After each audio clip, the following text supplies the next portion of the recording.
जब कोनो मेहरारू के मरद बाहरा कमाए जालन तो मेहरारू अपना राजा जी से कहले से राजा जी रुआ विदेश कमाए जाता नहीं तो हमारे एगो बात सुन ली तब रुआ जाए में कमाए। औरतिया कहले से मर्द से का कहली सन कि जाई के विदेशवा विसार तन देब दूसरा के हमर वाला प्यार तन देब। हे राजा कि जाई के विदेशवा विसार तन देब दूसरा के हमर वाला प्यार तन देब। जहजिया चढ़े से पहले जहरिया दे के जइहा हो। जहजिया चढ़े से पहले जहरिया दे के जइहा हो।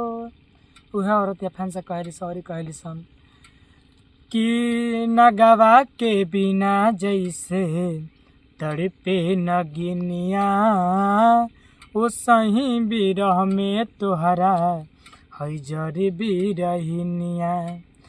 कि नगवा के बिना जैसे तड़पे नगिनिया ओ सही बिरह में तोहरा जरी बिरहिनिया। कि भले नून रोटी खइहा घर ही कमैहा एहो पिया कबो हमार दिल न दुखैहा। कि भले नून रोटी खइहा घर ही कमैहा एहो पिया कबहू पुरबावा न जइहा।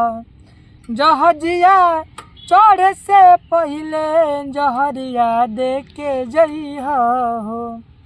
और मेहरा कहली सन कि राजा जानी हो हे राजा जानी कि तोहरे नाम कईनी जवानी। राजा जानी हो हे राजा जानी। और कहली सन कि जहे देखिए हो पिया तोहरे के देखी पाते पाते फूले फूले रूपा बानी रेखी रूपा बानी रेखी। हम न जानी हो हम न जानी कि तोहर नाम कईनी जवानी। राजा जानी हो ए पिया जानी। ए राजा जी भुलाए मत सब रौरे धन है।